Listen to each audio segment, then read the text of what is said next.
All right, welcome back to the Onebar and Lupagus show on Onebar with Lupagus. We got the draft man in the middle, Broshmo, anything NFL mock drafts. He's got it. This is a three-timer, Wow. I think, on the show. But his channel, links down in the description, mocking the mocks, doing his own mocks, rankings. It's fantastic. Also has the beautiful draft guide out there available as well. Broshmo, welcome back, man. Happy draft 2025. Yeah, man, we're really closing in. We're down the stretch now, so Hell yeah. before we know it, on to 2026. I gotta ask. So how much far into the future do you start peaking? Like are you dabbling in 2026 yet?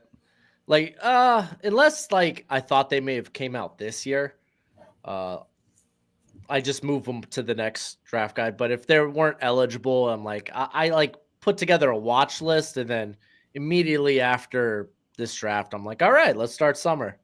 Let's go have fun, watch new guys.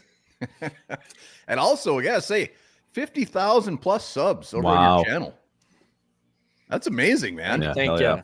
It's been a grind. Well deserved. Yeah, no, it's awesome. Let's get into it. This year's draft class, we're going to talk a lot of Vikings, but I got to know right out of the gate, who's your biggest draft crush this year? Whether it's a first round guy or a sleeper, whatever, but who's the guy you just love, maybe more than you should?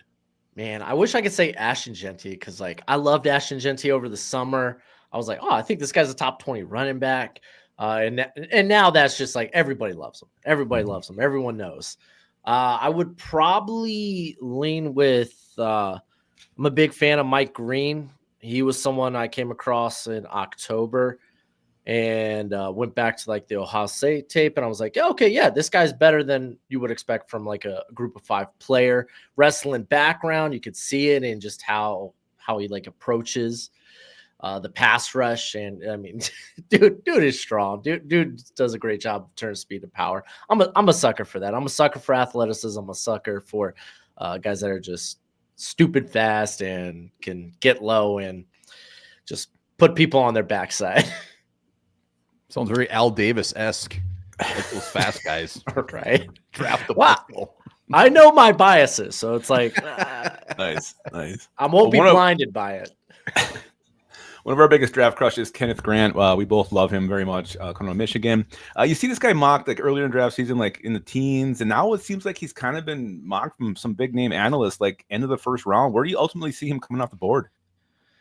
I think he's probably top 20. I feel like, man, it's going to be weird, man. It's going to be weird just because it's not like a traditional quarterback class. So it's hard to kind of like assume where or who might take a player at any given spot. Like you have like maybe a for sure like top 3, top 5 blue chips.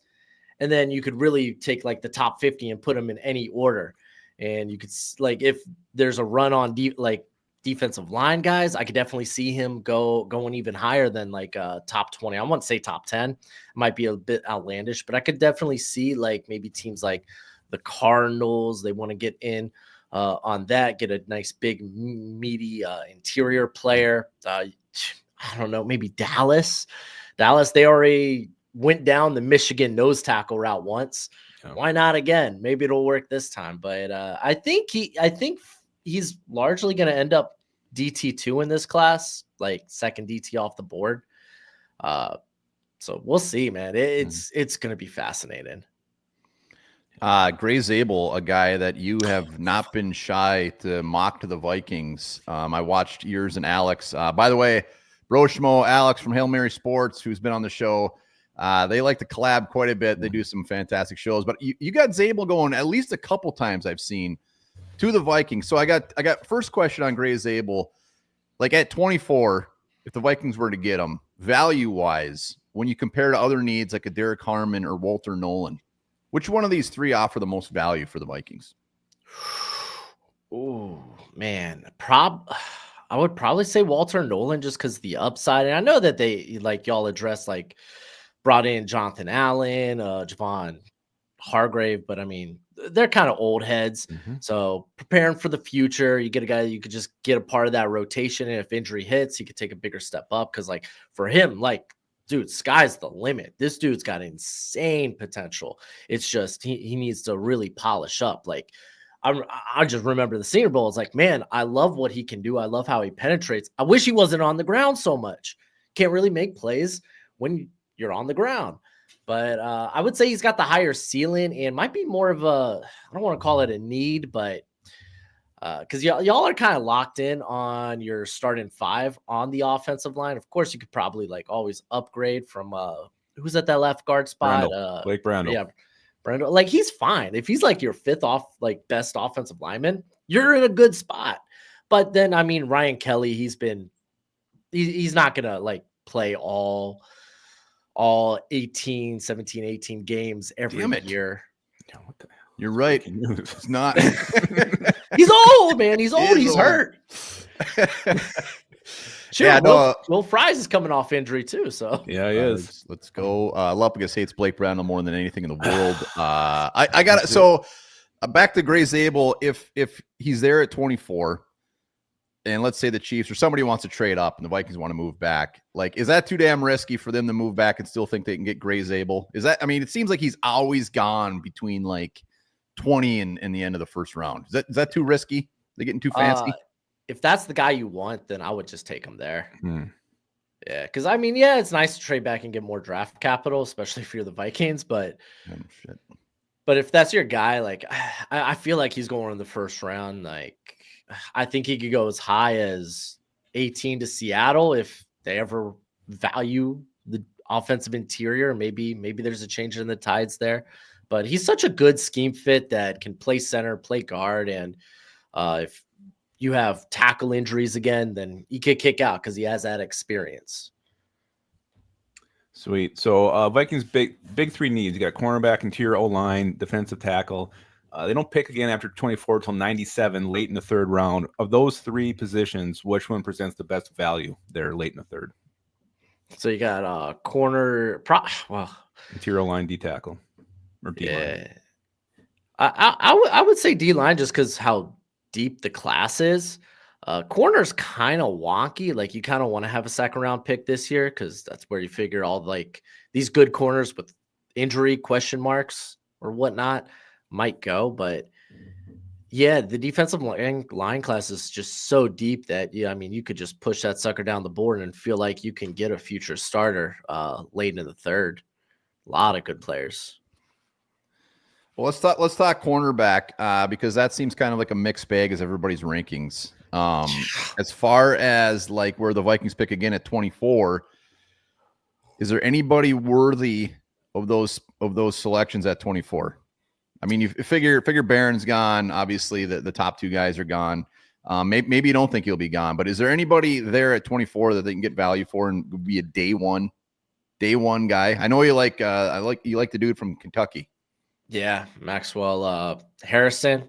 He's just got a little red flag from like 2021 that just like kind of surfaced out of nowhere on Twitter. So it's like, I don't know, is that legit? But the dude, like Kentucky's been producing good corners. You had Andrew Phillips this past season. The dude plays with piss and vinegar. His Miss Sakura went up this past year, but part of that was a shoulder injury. But he has got a nose for the football. Like he likes to play white on rice, right? He will get into a receiver's hip pocket, and he's someone that's going to be able to turn around, make a play on the ball. I think he had like 5 interceptions back in 2023. Again, last year was kind of funky since he was hurt, but yeah, no, I like him a lot at that back end. And like if anything, like if everything checks out character wise, I wouldn't mind him there for the Vikings. What do you think about Morrison? That dude's all of a sudden like in all the round 3, round 5. I mean, he's like seems like he's falling off a map. Yeah, I think it's if everything checks out with his hip, then it's okay. Like it's not like he just had a hip injury this year. He had a similar one back in high school. So it's like 2 hip injuries, like significant hip injuries for corner prospect. Like it's kind of a big red flag. It's going to affect how fluid you are in your transition, backpedal, flipping the hips and whatnot. So I think a lot of people are just playing it safe with him. I still like him as this top 50 guy because his like tape's real good, but yeah, man, it's I don't know with that. Like this draft with the corners has some injury bad luck, I suppose. It's like everybody. All right, let's stick with the back end. Let's talk Nick Manwari, a name that's kind of been being linked to the Vikings in some recent mocks. But we're, as Vikings fans, we're still a little bit leery about taking a first-round safety after that Lewis Cine debacle just a few years ago. Give us some warm fuzzies. Should we feel good about Manwari being our pick at 24 if that does happen? I would think so because like dude's just a physical specimen. He's a freak. I think when it comes to like his change of direction and whatnot, it's like okay for a big safety, doesn't exactly like move well. Like he's got, I don't want to say he doesn't move well, but it's not like he's this true center fielder that can fly all over the field. I think if you give him like a middle third, he's got that straight line speed to be able to go and cover in the backside. He's got really good straight line speed, or at least comes downhill, very explosive, has the build like a linebacker. He's already had a nose for for the football this past year, even the year prior. I think he's continuing to develop when it comes to just his overall feel for coverage. So I'd feel good about him. Honestly, him or Malachi Starks. And I know Georgia's safety kind of. That's a double whammy, man. Yeah, that's an absolute dummy. I was going to ask you, if you're the GM of the Vikings and it's down to those two safeties, which one you taking? I think given the Vikings, they like to have like 3 safeties on the field, like with I always butcher. Is it Metellus or Metellus? I can never pick you the right one. Do that. But you always correct yourself though. Yeah, you do. You always get it right. Well, I mean, I know I'm about to say it wrong. But he played a lot on the safety, but they like having like, or in the slot, but they like having those 3 safety sets. So I think grabbing someone with really good versatility, I think Starks has the better versatility. I legit think he could play anywhere in the defensive backfield.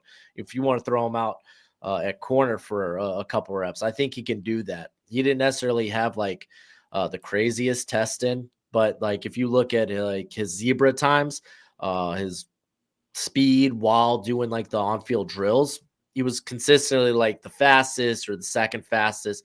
He's just a really smooth mover. And if you could kind of just get rid of that like deer in the headlights with him, like if he gets toasted once, he's like, okay, well, I'm going to play it real safe and allow some plays underneath and whatnot. Like I feel like that happened consistently just over the last couple of years. We saw it in the Alabama game. Alabama game was a bit of a struggle bus for him, but I like the versatility. There's a really good football player in there. And I feel like he may offer more than Nick Emanuari, but Nick Emanuari is just kind of a freak. So it's kind of tough. It's honestly a toss-up. Win-win situation. We got a couple more for Broshmo before we let him go. Remember, hit up the links down below. Hit up his draft guide. Like I said, over 50K subs is absolutely insane. Who's the dude in round 1 that's going to come off the board? And everyone's just be like, wow, that's way earlier than we thought. Ooh, man, you got anybody? I feel like there could be a lot of names for that. I feel like there could be a lot of names. Well, Jackson Dart, how about that? Yeah, all right, there you go. There we go. There we go. But I honestly can't see a third quarterback going to the first round, but I guess never say never. I think a couple of names that could be surprising. Ariante Ursary out of Minnesota. He's just got the prototypical build, length, size, good movement skills. Still needs to polish up some stuff. I think that was pretty apparent at the Senior Bowl. But I mean, if you're looking for someone to develop honestly in a tackle class where it's like there's a lot of question marks if these guys are tackles or not, I don't think he gives you that question mark. And then maybe like Darius Alexander out of Toledo. He's just kind of a freak. Has versatility all over the defensive line. At Senior Bowl, they literally worked him all over the place. If you go back to his Toledo tape, he worked all over the place. When you ask him just to go and penetrate, he can do that. If you want him to hold a gap, he can do that. He's just like straight up good, solid player. You go to the bowl game, he had the thick 6. He's a easy player to love, man. Sweet. All right, so final. You had to bet that beautiful beard of yours.